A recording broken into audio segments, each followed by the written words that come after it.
CM Dhami की सौगात, उत्तराखंड में खुलेगी 23 नई स्पोर्ट्स एकेडमी। स्पोर्ट्स एकेडमी में 920 एथलीट और 1000 खिलाड़ी ले सकेंगे ट्रेनिंग।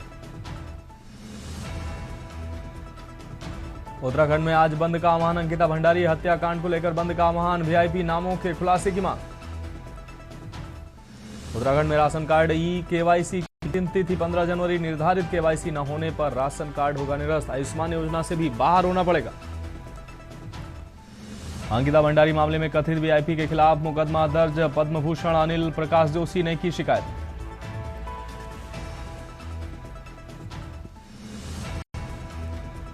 उत्तराखंड में पुलिस कांस्टेबल की होगी भर्ती, अधीन सेवा चयन आयोग कल से शुरू करेगा दस्तावेजों का सत्यापन।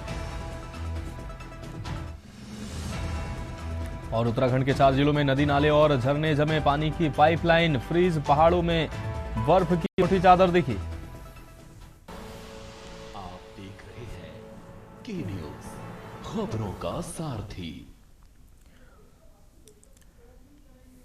नमस्कार, मैं हूं मनोज मानस। उत्तराखंड की खबरों में आपका स्वागत। और अब खबरें विस्तार से। अहम खबर देहरादून से, जहां उत्तराखंड में आज बंद का आह्वान किया गया है। अंकिता भंडारी हत्याकांड को लेकर इस बंद का आह्वान किया गया है। वीआईपी नामों के खुलासे की इस दौरान मांग उठाई जा रही है। कई शहरों में बंद और प्रदर्शन का आह्वान किया गया है। देहरादून में व्यापारियों ने बाजार बंद का विरोध किया है। सीएम धामी द्वारा सीबीआई जांच की संस्तुति के बाद ये फैसला लिया गया है। स्वेच्छा से दुकान खोलने या बंद करने का व्यापारियों का निर्णय। हालांकि इसका आंशिक असर देखने को मिल रहा है। सुरक्षा की दृष्टि से पुलिस बल भी तैनात किया गया है।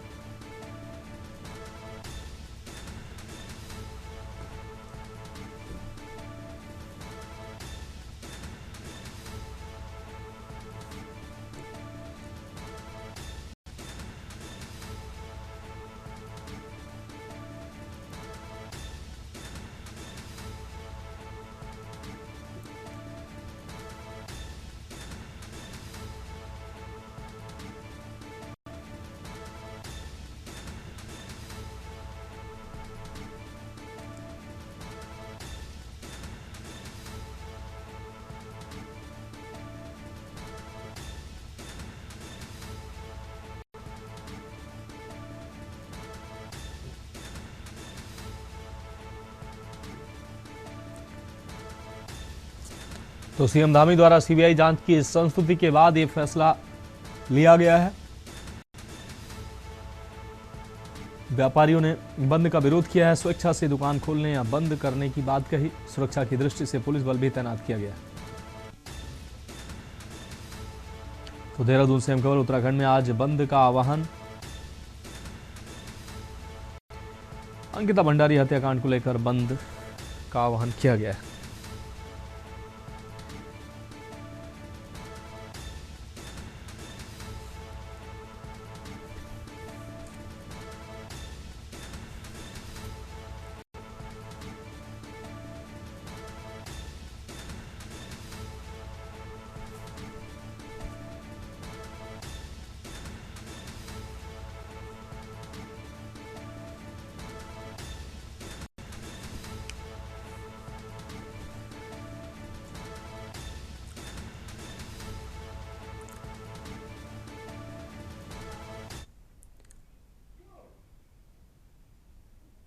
अब बढ़ेंगे अगली खबर देहरादून से, जहां सरकारी जमीनों पर अवैध रूप से हो रहे अतिक्रमण पर मुख्यमंत्री धामी का एक्शन लगातार जारी है। मुख्यमंत्री पुष्कर सिंह धामी का कहना है कि देवभूमि उत्तराखंड अपनी आध्यात्मिक पहचान, सांस्कृतिक मूल्यों और देवत्व के लिए जानी जाती है। इस मूल स्वरूप को बनाए रखना राज्य सरकार का संकल्प है। मुख्यमंत्री ने बताया कि अब तक राज्य में 10,000 एकड़ में 10,000 एकड़ से अधिक अतिक्रमित भूमि को मुक्त कराया जा चुका है और लगभग 600 अवैध संरचनाओं को हटाया गया। साथ ही उन्होंने परिवार रजिस्टर और विभिन्न सरकारी दस्तावेजों के सत्यापन अभियान का भी उल्लेख किया है, जिसके तहत राशन कार्ड,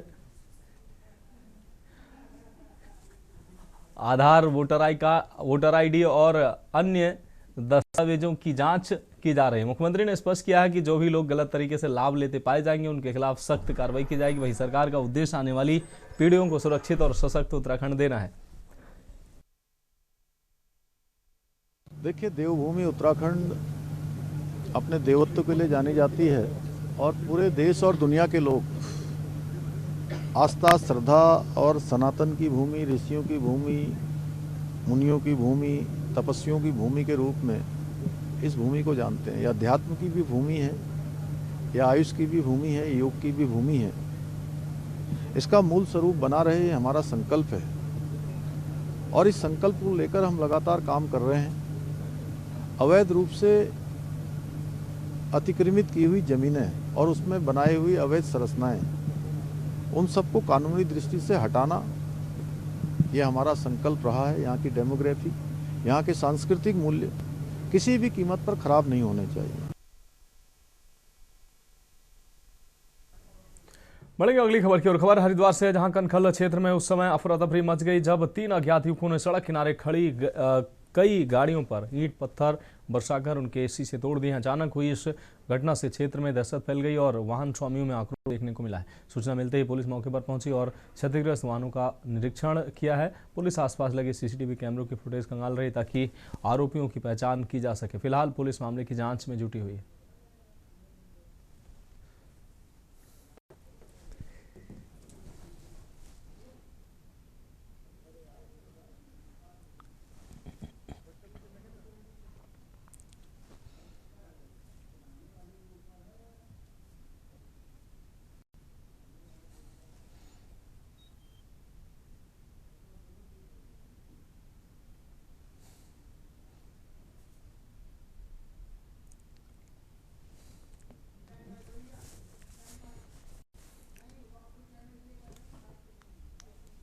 यहाँ पे गाड़ी का शीशा फोड़े, कई गाड़ियों के शीशे फोड़े, कोई नशे वशे में ये कौन है, उनका जो भी है कार्रवाई हो। हमारी भी बहुत गाड़ी खड़ी रहती है। अच्छा, ट्रैवलिंग वालों की गाड़ी खड़ी रहती है? जी जी, हमारा ऑफिस है महादेव के नाम से। अच्छा, तो कुछ पता चला है कौन थे ये लोग? नहीं, अभी कोई पता नहीं चला। पता नहीं चला? नहीं। तो कल तक सही थी बस? कल तक सही थी। आज शीशा टूटा हुआ मिला? हाँ, सुबह से। पुलिस आई थी यहाँ पे देखने? पुलिस तो नहीं आई, पुलिस नहीं आई जी अभी। अच्छा, भी नहीं आई। सीसीटीवी वगैरह कोई आप लोगों ने देखे हैं यहाँ? सीसीटीवी में नहीं आ पाई है। ये रात को कुछ युवक थे 3 स्कूटी पे, वो बीच वाला लड़का पत्थर लेके तोड़ रहा था सबकी गाड़ियाँ। अच्छा, कहाँ कहाँ पे शीशे तोड़े हैं, कहाँ कहाँ गाड़ियों के? एक तो यहाँ पे बंगाली स्कूटर पे तोड़ा है, एक राजपूत धर्मशाला पे 2 गाड़ियाँ हैं, राजघाट में है 1 गाड़ी, बाकी 2 गाड़ियाँ आगे है, बस है। बस है। कोई पता चल पाया कौन थे ये अभी लोग? तो कुछ नहीं पता चल रहा, पुलिस वाले देख ही रहे हैं। शिकायत करी है? शिकायत सबने करी है, अच्छा। रिपोर्ट लिखवा रखी है, पुलिस वाले जानकारी ले रहे हैं सबसे। अंकिता भंडारी प्रकरण को लेकर कई राजनीतिक दलों द्वारा आपको बता दें आज प्रदेश बंद का आह्वान किया गया है। आपको बता दें जनपद हरिद्वार में बंद का असर लगभग नगण्य दिखाई दे रहा है। ज्वालापुर बाजार और हरिद्वार रेलवे स्टेशन क्षेत्र में सामान्य गतिविधियां जारी रहीं। रुड़की से झबरेड़ा तक भी बाजार खुले नजर आए। यातायात और व्यापारिक गतिविधियां पूरी तरह से सामान्य रहीं। कानून व्यवस्था बनाए रखने के लिए पुलिस प्रशासन अलर्ट मोड पर रहा। संवेदनशील इलाकों में अतिरिक्त पुलिस बल तैनात किया गया। हरिद्वार एसएसपी ने 2 टूक चेतावनी दी कि शांति भंग करने या जबरन बंद कराने की कोशिश बर्दाश्त नहीं की जाएगी। प्रशासन का साफ संदेश, कानून से खिलवाड़ करने वालों पर सख्त कार्रवाई होगी।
अब बढ़ेंगे अगली खबर की ओर। नैनीताल के निकटवर्ती गांव की रहने वाली एक महिला ने नौकायन के दौरान नैनी झील में छलांग लगा दी।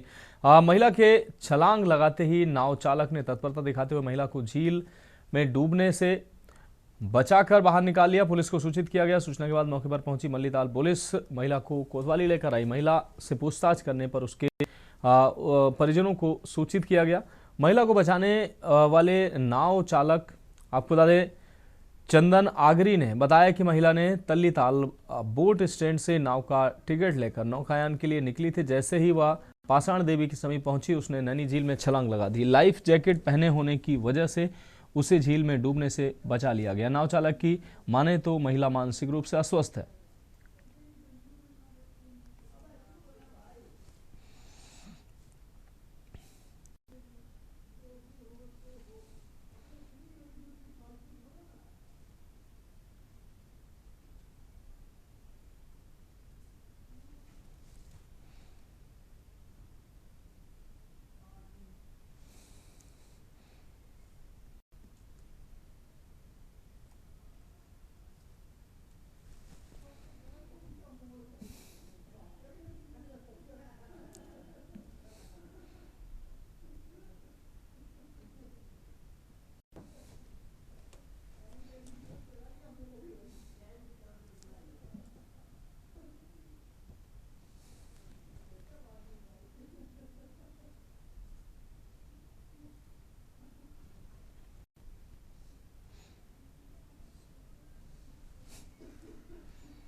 बढ़ेंगे अगली खबर की ओर। अंकिता भंडारी हत्याकांड मामले में सीबीआई जांच के आदेश को लेकर संजय आपको बता दें सांसद अजय भट्ट ने विपक्ष पर निशाना साधते हुए बड़ा बयान दिया है। लाल कुआं पहुंचे सांसद अजय भट्ट ने कहा कि विपक्ष जो चाह रहा था वो उन्हें मिल गया। सांसद अजय भट्ट ने कहा कि अंकिता भंडारी हमारे लिए सिर्फ एक मामला नहीं बल्कि एक बहन, एक बेटी थी। उन्होंने कहा कि अंकिता के माता पिता को न्याय दिलाने के लिए राज्य सरकार पूरी गंभीरता और ईमानदारी के साथ प्रयास कर रही है और उन्हें पूरा आश्वासन दिया गया है। वहीं विपक्ष पर तीखा हमला बोलते हुए सांसद अजय भट्ट ने कहा कि विपक्ष का काम सिर्फ अनर्गल बयानबाजी करना है। उन्होंने कहा कि मुख्यमंत्री पूरे प्रदेश के होते हैं, लेकिन कांग्रेस के कुछ नेता जिस तरह की भाषा का इस्तेमाल कर रहे हैं वो बेहद दुर्भाग्यपूर्ण है। सांसद अजय भट्ट ने कहा कि मुख्यमंत्री के लिए मर गया, धामी मर गया जैसे शब्दों का प्रयोग करना क्या किसी भी सियासी दल को शोभा देता है। उन्होंने कांग्रेस के वरिष्ठ नेताओं हरीश रावत और गणेश गोदियाल की भाषा पर भी सवाल उठाते हुए कहा कि ऐसी बयानबाजी लोकतांत्रिक मर्यादाओं के खिलाफ है। अजय भट्ट ने दोहराया कि सरकार का एकमात्र उद्देश्य अंकिता भंडारी को न्याय दिलाना है और इस दिशा में किसी भी तरह की कोताही नहीं बरती जाएगी।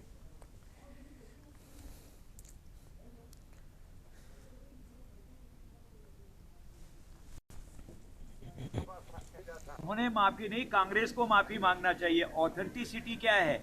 मैं आपसे कह दूं कि आपने कल रात डकैती डाल दी, आप पत्रकार हैं, क्या आप पर इल्जाम लग जाएगा? मुझे बताइए।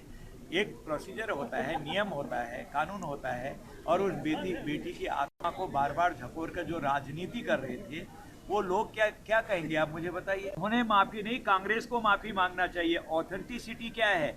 मैं आपसे कह दूं कि आपने कल रात डकैती डाल दी, आप पत्रकार हैं, क्या आप पर इल्जाम लग जाएगा? बताइए। एक प्रोसीजर होता है, नियम होता है, कानून होता है, और उस बेटी की आत्मा को बार बार झकोर कर जो राजनीति कर रहे थे वो लोग क्या कहेंगे आप मुझे बताइए।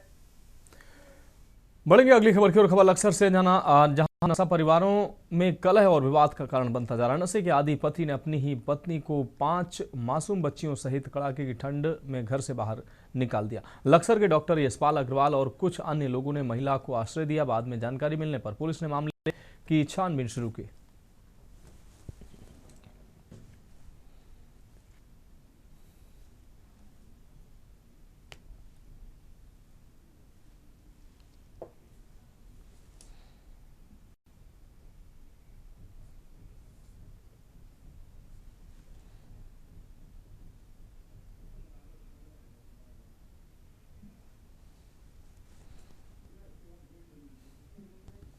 मामला है कि ये श्री राम कॉलोनी में आई बैठी थी लेडीज, इसके साथ में 5 बच्चे थे और ठंड में ठुठर रही थी।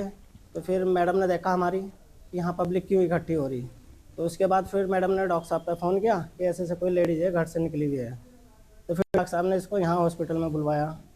बुलवाने के बाद फिर डॉक्टर साहब ने इससे पूछा कि कैसे कैसे मैटर है। कहने लगी ऐसे ऐसे बात है कि मेरा पति दारू पीता है और मुझे मारता छेड़ता है। फिर उसके बाद मुझे घर से निकाल दी। ये श्री राम कॉलोनी में थी, वहीं पे बैठी हुई थी और बच्चे भी मेरे ठंड में छुट रहे थे। तो डॉक्टर साहब ने देखा कि ये तो भाई सही नहीं है, फिर इसको हॉस्पिटल में भिजवाया, खाना पीना सब कुछ दिया यहाँ पे। कौन है, कहाँ से आई है, क्या वजह रही? ये जैतपुर से बता रही थी कि पति इनके पीते हैं और पीट कर इनको घर से भगा दिया, ऐसा कुछ बोल रही थी। अभी आप लोगों ने ट्रीटमेंट किया कुछ? ट्रीटमेंट तो क्या, खाना ही दिया, अभी तो अभी ले गए उधर से।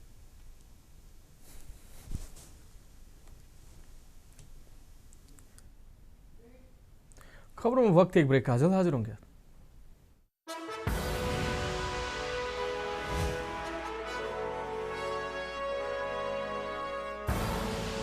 आप देख रहे हैं के न्यूज खबरों। ब्रेक के बाद उत्तराखंड की खबरों में एक बार फिर से आपका स्वागत है। खबर रुद्रपुर से है, जहां ईदगाह बचाओ संघर्ष समिति द्वारा एक दिवसीय भूख हड़ताल का कार्यक्रम गांधी पार्क रुद्रपुर में रखा गया। कुछ ही दिन पूर्व नगर निगम के द्वारा लगभग 8 एकड़ जमीन पर कब्जा किया गया था। उसी को लेकर मुस्लिम समाज के लोगों में आक्रोश देखा जा रहा है। कहा जा रहा है कि ईदगाह की जमीन और कब्रिस्तान की जमीन को वापस किया जाए।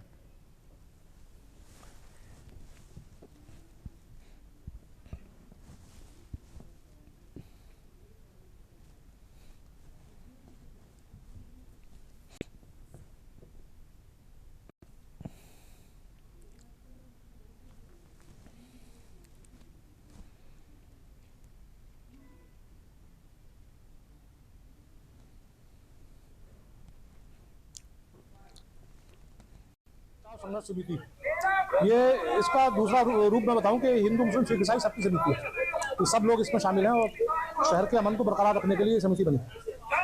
मसला यह है कि आपने कोर्ट का हवाला देकर, कोर्ट का आदेश बताकर हमसे हमारी प्राचीन जमीन छीन ली और जमीन छीनने के बाद आपने हमसे कह दिया कि साहब आप इस पर इंटर नहीं करेंगे और आपने बाउंड्री कर दी रातों रात बाउंड्री करने के बाद आपने मानवता को कलंकित किया, मानवता से का उपहास उड़ाया कि वहाँ जो शौचालय थे जिसमें बच्चे शौच किया करते थे, नमाजी शौच पे को चले जाया करके आपने वो चीज़ कर दी। आपने करबला छीन ली, आपने ईदगाह छीन ली, आपने खेड़ा उर्स की जगह को छीन लिया।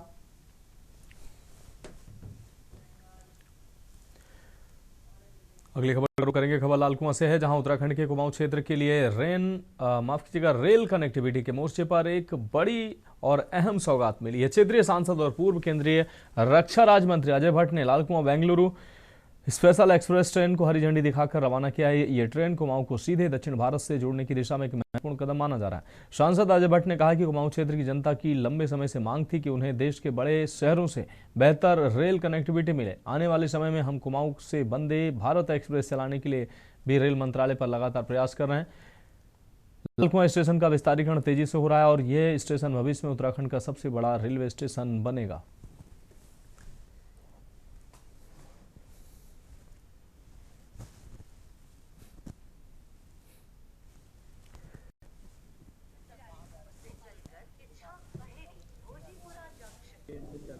ऐसी हमारी काठगोदाम क्षेत्र से भी ट्रेनें चल रही हैं। आज ये बेंगलोर के लिए जो हमने ट्रेन चलाई है, ये कम से कम 13 या 14 स्टेशन को क्रॉस करते हुए जाएगी। भोपाल भी जाएगी, बहेड़ी भी जाएगी, कासगंज भी जाएगी, आगरा कैंट भी जाएगी और बहुत जगह वारंगल भी जाएगी। तो इस तरह से एक सुविधा मिली है लोगों को। ये इसका प्रूफ है कि ट्रेन आज खचाखच भरी हुई है। इसको रेगुलर करने के लिए भी मैंने माननीय रेल मंत्री जी को पत्र लिख दिया है और वार्ता भी की है। मुझे विश्वास है ये रेगुलर हो जाएगी। अयोध्या की ट्रेन और साथ में कामाख्या देवी के दर्शन करने भी जाने वाले हमारे लोगों को इसका सौभाग्य प्राप्त होने वाला है। बेंगलोर तक का जाना हो कर्नाटक, तो उनके लिए एक लंबे समय से यहाँ पर मांग थी ऐसी लंबी दूरी वाली ट्रेनों की, और पैसेंजर ट्रेन के रूप में इसको चलाया है। और मुझे लगता है कि यहाँ आने वाले पर्यटकों के लिए, इस क्षेत्र के व्यवसायियों के लिए और रोजाना जो सफ़र लोग करते हैं, चाहे नौकरी पेशा लोग हों चाहे अन्य वर्गों के लोग हों, उन सब के लिए ये एक वरदान साबित होगा। और क्षेत्र की एक लंबी मांग अयोध्या के लिए भी लंबे समय से रही है। गुवाहाटी कामाख्या देवी आसाम के लिए भी लोगों की मांग रही है। आपने देखा होगा विगत 2025 में लगभग 8 नई ट्रेनों का संचालन लाल कुआं स्टेशन से प्रारंभ हुआ।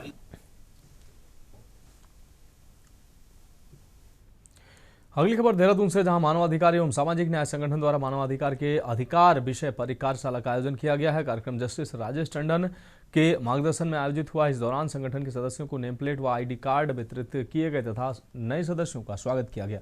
कार्यशाला में जस्टिस राजेश टंडन और राष्ट्रीय अध्यक्ष सचिन जैन ने मानवाधिकारों की गरिमा, समानता, स्वतंत्रता, न्याय और सरकार की जवाबदेही पर प्रकाश डाला। कार्यक्रम का संचालन प्रदेश अध्यक्ष मधु जैन ने किया। कार्यक्रम में संगठन के कई पदाधिकारी व सदस्य उपस्थित रहे।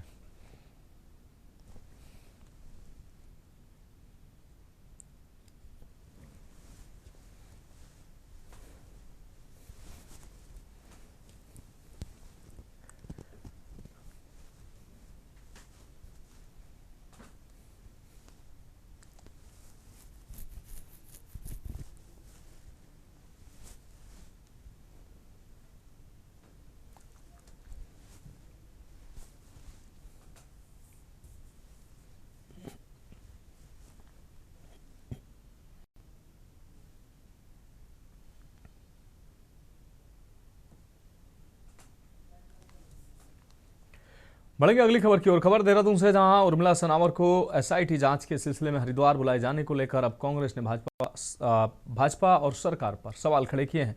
महिला कांग्रेस प्रदेश अध्यक्ष ज्योति रौतेला ने आरोप लगाया है कि सरकार और पुलिस प्रशासन निष्पक्ष जांच नहीं कर रहे हैं। ज्योति रौतेला ने कहा कि उनका सरकार और पुलिस प्रशासन से सवाल है कि जब उर्मिला सनावर को बयान देने के लिए हरिद्वार लाया गया था तब वहां एक महिला किस हैसियत से मौजूद थी। उन्होंने बताया कि उन्होंने उस महिला को फोन करने की कोशिश की, लेकिन फोन आउट ऑफ रेंज था। वहीं उन्होंने सवाल उठाया कि क्या वह महिला एसआईटी का हिस्सा है या उसने पुलिस को ज्वाइन कर लिया है। उन्होंने कहा कि संबंधित महिला भाजपा की सदस्य है, भाजपा नेताओं की काफी करीबी मानी जाती है और बेटी बचाओ बेटी पढ़ाओ की ब्रांड एम्बेसडर भी रह चुकी है। ज्योति रौतेला ने आरोप लगाया कि ऐसे में जांच प्रक्रिया में उसकी मौजूदगी कई सवाल खड़े करती है और ये संदेह पैदा होता है कि सरकार इस मामले में निष्पक्ष जांच नहीं करना चाहती।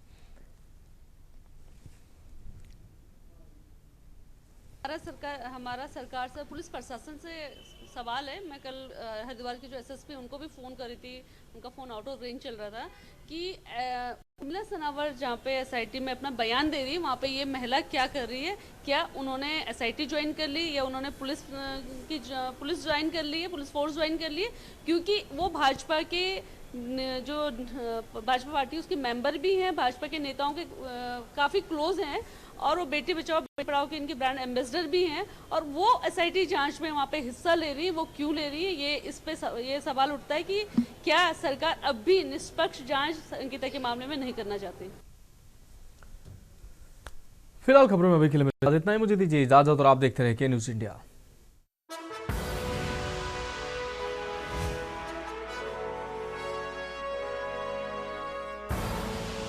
आप देख रहे हैं के न्यूज़ खबरों